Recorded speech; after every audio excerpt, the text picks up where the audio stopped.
And when they confronted him, he calmly admitted to the murder. Amarjit, are you killing babies again? No, Papa. He did not need to do that, bro. He did not need to do that, gang.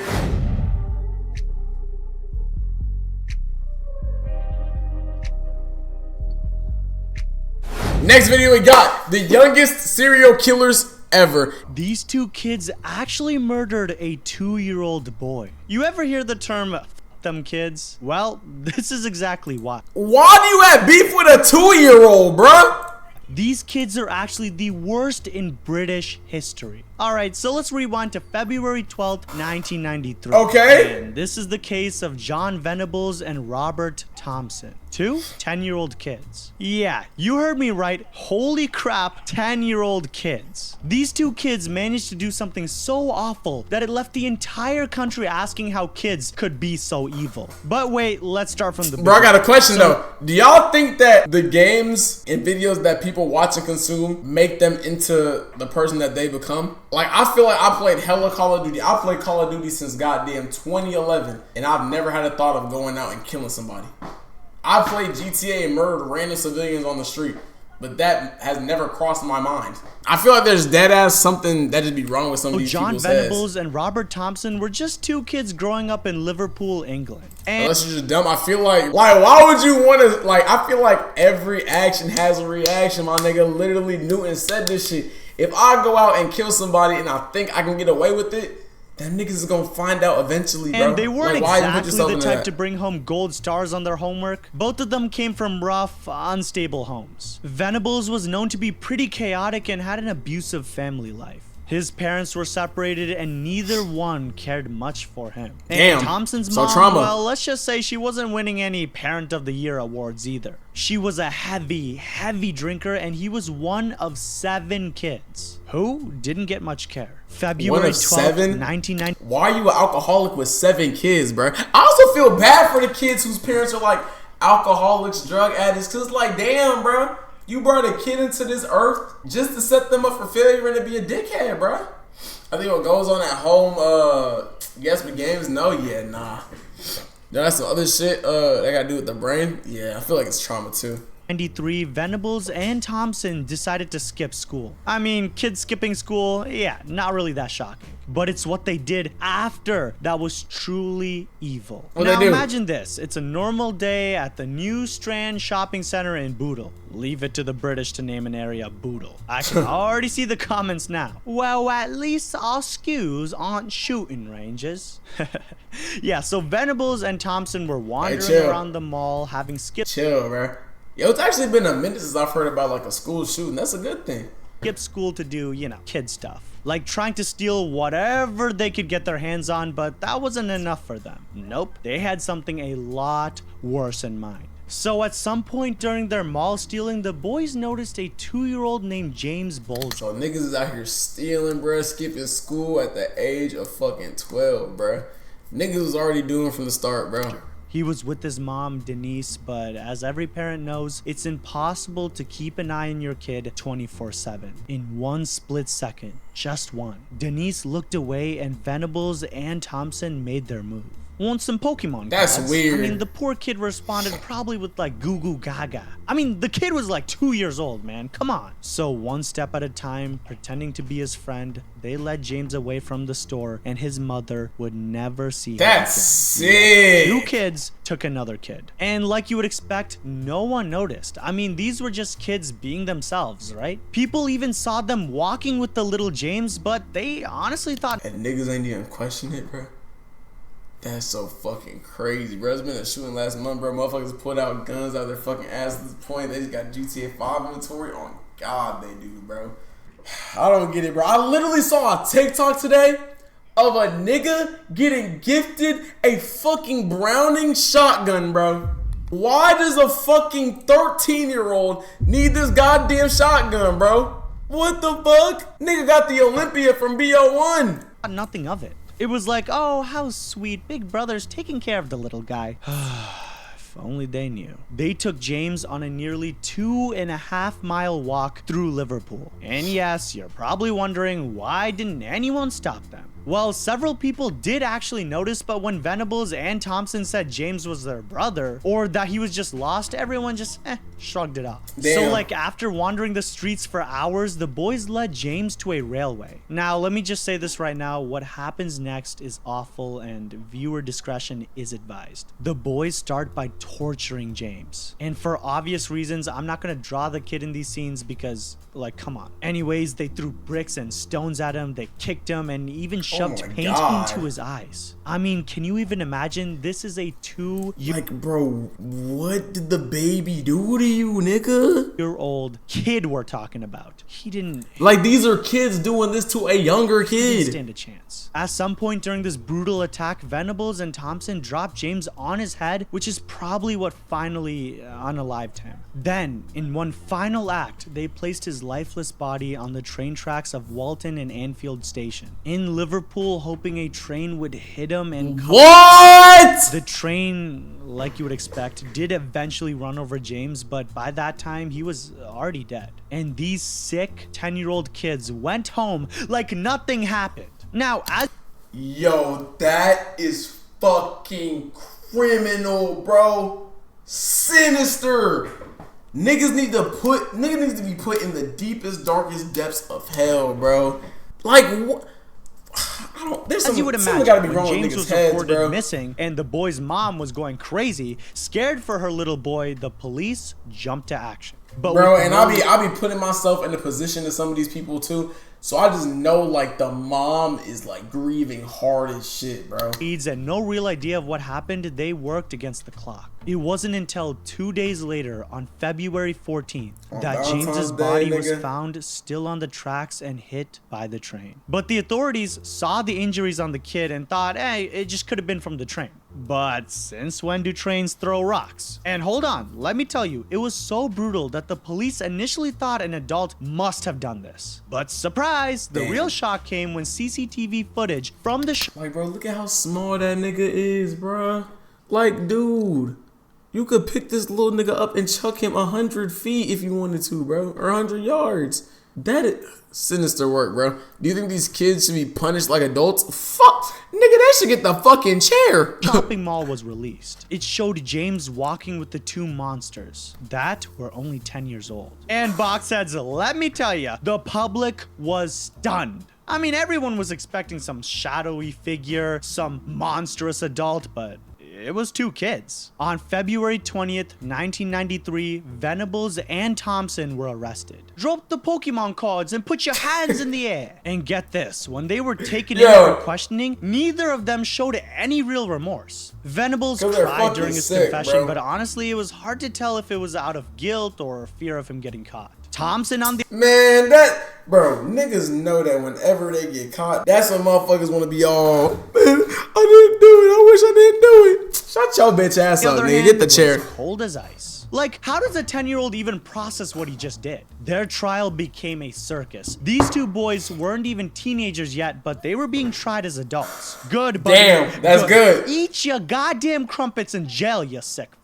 Anyways, now imagine that. Kids in court being held responsible for one of the most disgusting freaking That's crimes fucking the insane, UK had nigga. ever seen. Topping even the great tea and crumpets heist of 1990. Trigger warning for the British. Just kidding. That's not real, but guys, the dentists are. Okay, enough of the Yo. jokes, my bad. I forgot to mention that during the trial, it came out that Venables and Thompson had actually planned all of this. Nope, it wasn't just a Nigga, they planned to hit out on a fucking 2-year-old? Nigga, why? Like, what the fuck did this nigga do? And please don't tell me this was like the exact kid they wanted to drop a hit on, bro. random thing. They had actually tried to kidnap another child earlier that day. Okay, so it's just a random kid. Doesn't make it any better. But, But the okay. kid's mom intervened. thought is just fucking They found sick, all of bro. this out during a witness testimony. The mom just scolded Ew, the Kaden, I boys just saw your and profile they ran picture. off. Yeah, you heard me correctly. They had every intention of doing this from the start. Want to trade a Pokemon card? Nah, let's just murder. Like why? Like, that's sick. Venables and Thompson That's were sick, convicted bro. of James Bulger's murder in November 1993. They were sentenced Bro, why do trials take so fucking long, bro?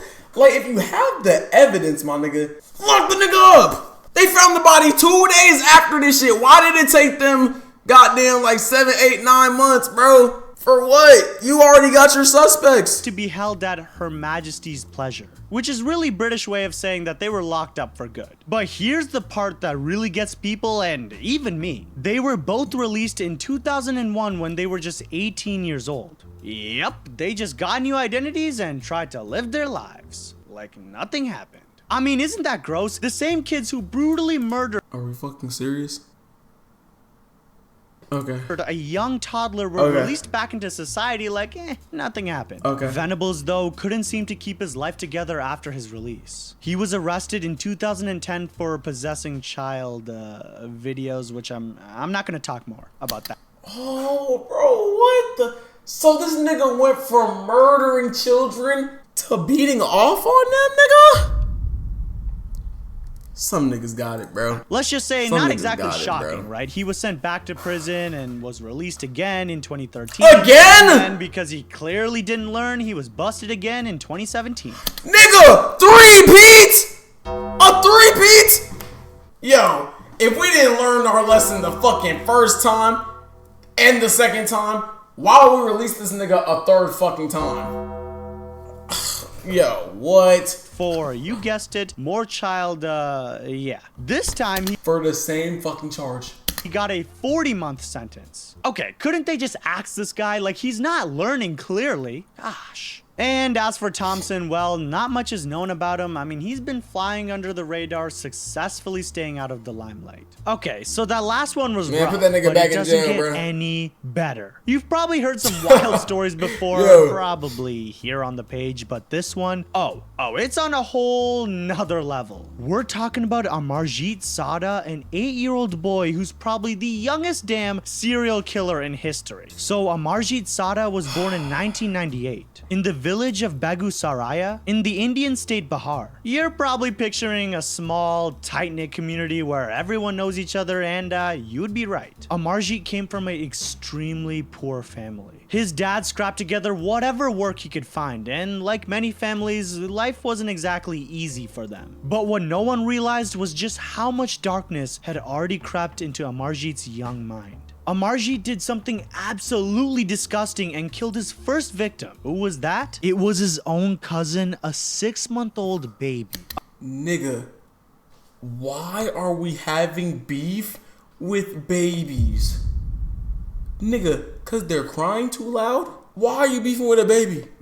Amarjeet lured his baby cousin away from the family's watchful eyes and brutally assassinated her. After killing his cousin, you'd think someone would. Bro, and it's so crazy because I'm picturing right now him holding the baby and just the heinous things he probably did to that motherfucker. How could you live with that blood on your hands? And what even goes into your brain when you think to do something like that? Report this, right? Well, not quite. The family, for reasons that still boggle my box mind, decided to stay quiet. Some think that it's just out of shame or fear of looking like bad parents, but regardless of why, no one called the authorities and Amarjeet walked away without any punishment. So who cares if you're a bad fucking parent? Your kid just fucking died. And if you're thinking, okay, well, that's an isolated incident, I guess, surely bro. that was the end. Well, you would be, in fact, box dead wrong. Fast forward a bit and we've got another victim. This time it was Amarjeet's own baby sister who was less than a year old. Yeah, you heard that correctly. Yo, this His nigga sick, own bruh. Sister. And he did it exactly the same way as before, luring her away. And again, the family didn't say a word. I mean, could you imagine 2 infants from the same family brutally killed by their 8-year-old son? And then That's they fucking just sick, bro. Stayed quiet? Once again, my mind, in its box shape, be boggling, bro. And you have to ask, what was going on with Amarjeet? I mean, was the kid just That nigga evil? was No retarded. one can really say for sure. Something was and fucked it's up with not that like nigga head, anyone was bro. rushing to get help at this point either. So naturally, this story did not stop here. Here's where things go from a box to a goddamn head. Amarjeet's third victim was the neighbor's baby girl. Only Yo, 6 these niggas months be having baby kings, bro. Why the fuck they killing babies, bro? Like, what the fuck is wrong with niggas, bro?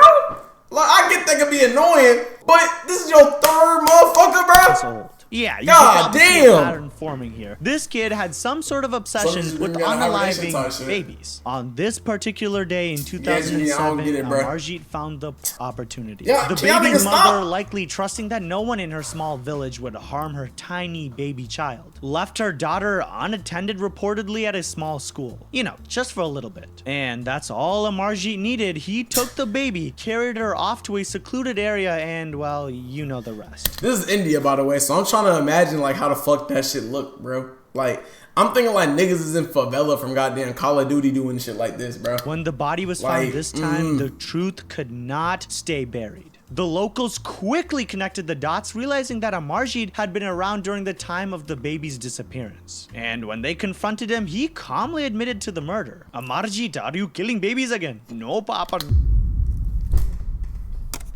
He did not need to do that, bro.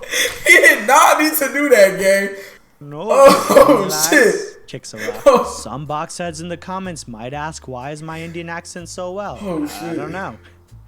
More boxhead lore. Anyways, this 8-year-old boy casually Nah, confessed that nigga had to be Indian in his past life, bro. I don't to get it. killing not just this baby, but You the can't other just talk two as about well. killing babies No and remorse, just put no on a fucking tears. Indian accent, He did nigga. not care. When Amarjeet was arrested in 2007, the police were just in shock. They had never dealt with anything like That's this before. insane. An 8-year-old serial killer? No, daddy, I'm not killing babies. Like, even I haven't heard of that. I mean, my job is literally to cover the weirdest, most shocking, Yo! most disgusting stories on the internet, which if you want to hear more, hit that subscribe button, but that's besides the point. Anyways, according to reports, when asked why he did it, Amarjeet Dude, stop simply changing your smiled. name color. The boy's family finally spoke up after his arrest, admitting that they knew about the earlier murders, but didn't report them. I mean, you'd think after the first step, Hey, nigga, send the fucking parents to goddamn jail. Fuck is you trying to cover up?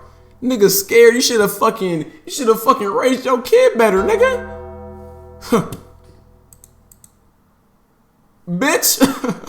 I don't know. I just want to say bitch right there. Just it fueled the fire right there. I don't know. something would have clicked, right? But since this part of the world doesn't have much law enforcement, the parents were not arrested for the cover-up. I mean, what do you guys think? Comment if you think that's fair. Like, should they have Nah, they gotten should have in got trouble? I fucking don't know. arrested, Not bro. for me to say. Nah, Quiet, knowing these Indians, bro, three- they would have probably like threatened them niggas with good food or some shit, bro.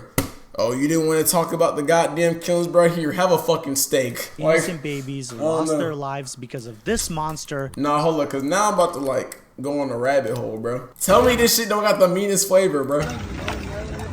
Tell me this shit probably don't got the meanest flavor, bro. Y'all niggas drink it? Oh, I didn't even watch the full video. They put this shit in a fucking bag? They just moving around like this shit normal, bro. I couldn't even imagine getting the taco from these niggas, bro. And niggas is dead ass buying these shits. Won't catch me eating that or drinking that bullshit. And I guess the people that helped him. Amarjeet was placed in a Do a mukbang juvenile with it? Fuck detention no. facility, which is kids' jail if you didn't know. Which is where things, again, get a little bit complicated. You see, in India, the didn't legal need to do system is that. a bit different when it He comes didn't to need to do child that. criminals. At the time of his arrest, Indian law didn't allow children under the age of 18 to be formally charged with murder. So Amarjeet was sent to a children's home instead of a prison. And since juvenile records are sealed, there's been Nah, what if this nigga fuck around and killed the niggas in there, little bro? information about what happened to him since. He could be out there in the world right now. Like, seriously, he could be watching this video. Weird. This next child murderer is actually a little girl. Ooh, fight the patriarchy. I'm kidding. Okay, so her name was Mary Bell, who, you guessed it, was another child killer. In 1968, name, an bro. 11-year-old Old-ass girl name, from bro. Newcastle, England, got some fame for doing things most children don't even think is possible, which is, again, killing people. First, let's rewind to Mary's childhood because, trust me, it's a big part of So these motherfuckers be coming from loving homes and first thing they decide to do is go murder a kid? I don't get it. I don't get it. I how don't. all this even happened. Mary Bell was born on May 26, 1957, to Betty Bell, who was a These names lady gonna of piss the me off. night, we'll say. With the father, you may have guessed it, being a lady of the night is unknown. In fact, Betty reportedly tried to give Mary away multiple times, and she abused her Damn! daughter both physically and Damn! I mean, how's that? Hey, she was for trying to a get back, loving start bro. in life, right? Oh, and I forgot to mention that there's strong evidence that Betty forced Mary to engage in, you know, weird kind of acts with her clients when she was as young.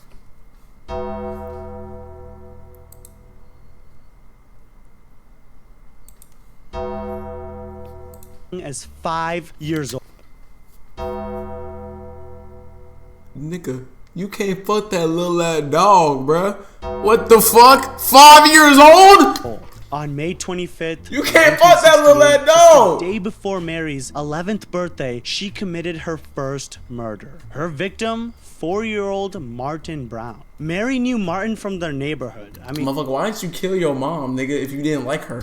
Like, and she lured Martin into an abandoned house in the like, area what did Martin do, would bro? play at. That's where she strangled him to death. Then, after killing him, she just walked away. No remorse, no panic. It's as if she didn't quite grasp the gravity of what she just did. There wasn't a missing persons report. His body was found shortly after by other kids that were, playing there. The thing is, at first, no one suspected a murderer. And Martin's death was ruled an accident. Martin do shit what I'm saying, bro. There were no visible signs of trauma, and the idea that a little girl would have killed him, well, no one was thinking along those lines. So, like you would expect, the case was closed temporarily. That's crazy. If you're thinking good old Mary Bell would lay low after her first murder, well, nah, that bitch was hungry, bro. That motherfuckers kill one person, they get a rush, bro. It's like a goddamn crack addict, bro. Once they do crack that one time, they just can't stop. A few days later, Mary and her friend Norma Bell,